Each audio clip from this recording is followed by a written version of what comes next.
Welcome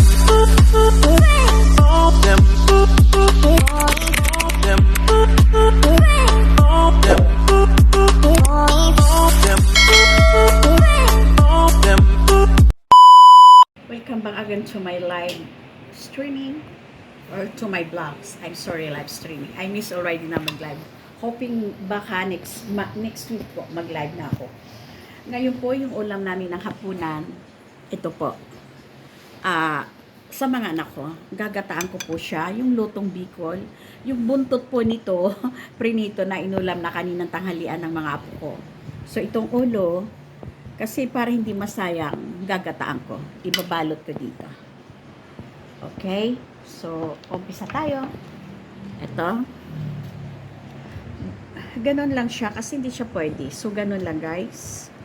And then, ganon. Ayan. Okay? Ganon lang ang gagawin natin. Ibalot ko lang siya sa pichay. Ayan. Ginataan. Napapanood ko ito guys sa kay mama sa mother-in-law ko. Ganito siya magluto ng tilapia. Yan. Gagataan natin siya. Lutong bicol. Maulan na hapon po sa ating lahat. Ayan po yan. Okay. So, ayan na. So, yan. Tanggalin natin yung dulo. So, ayan na po siya guys. And then, ito dito. Ito. Masarap to guys. Hindi maiwasan na hindi ako bumili nito. Kasi yung favorite ito ng mga apo ko. So, ayan na siya. Ayan, lagay natin. And then, sibuyas. Ayan. And then, luya po. Ayan. And sili. And then, bawang. So, parang paksiw sa gata siya, guys. Pero konting suka lang. And then, ilagay na natin to. Hindi ko lang ipapakita ang brand name nito. Kasi hindi naman free. Binili ko din siya. Ayan. Yan po siya.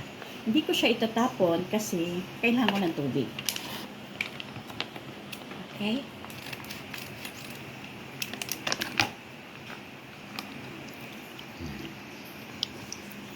Yan.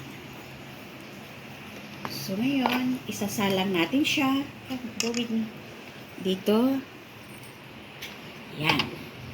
Alisin natin to. Okay. Doon ka lang mag-focus. Kailangan lagyan ko yan ng tubig.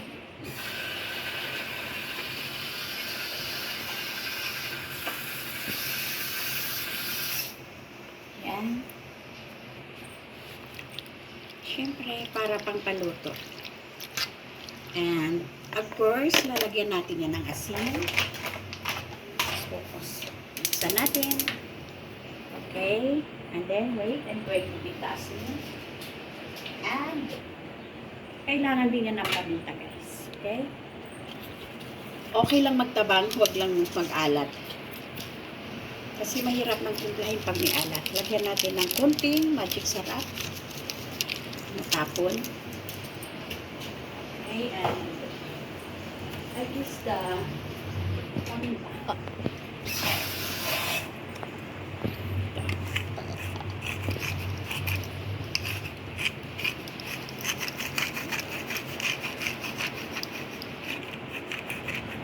Ang problema ko guys, wala akong pangtakip nito. So, lalagyan pa natin guys ng magic syrup.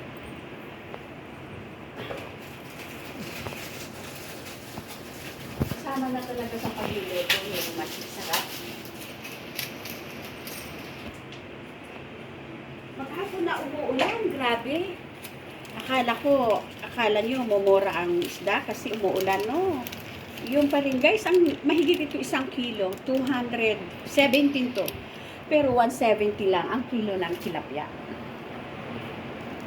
Okay, ayan na po siya guys. So mamaya uli. And see you in a bit guys, pakuliin po muna natin.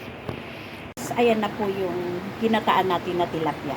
Naglalagay talaga ako ng dahon laurel para absorb nila yung amoy ng isda, yung lasa ng isda. So, kumukulo na siya. Hayaan muna natin siya kumulo ng 5 minutes. Alright guys, eto na po yung tingnan natin. Ayan na. Okay?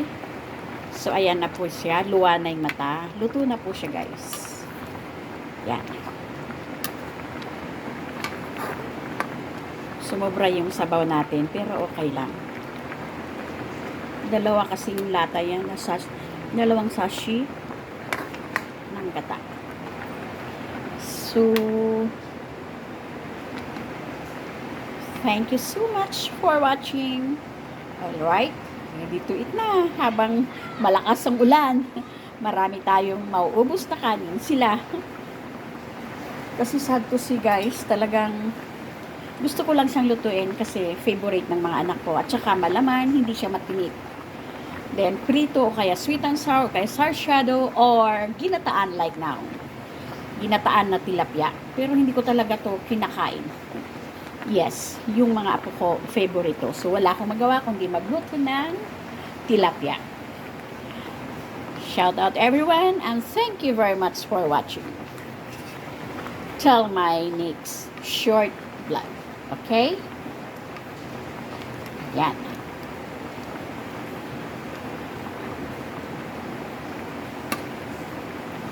Bye.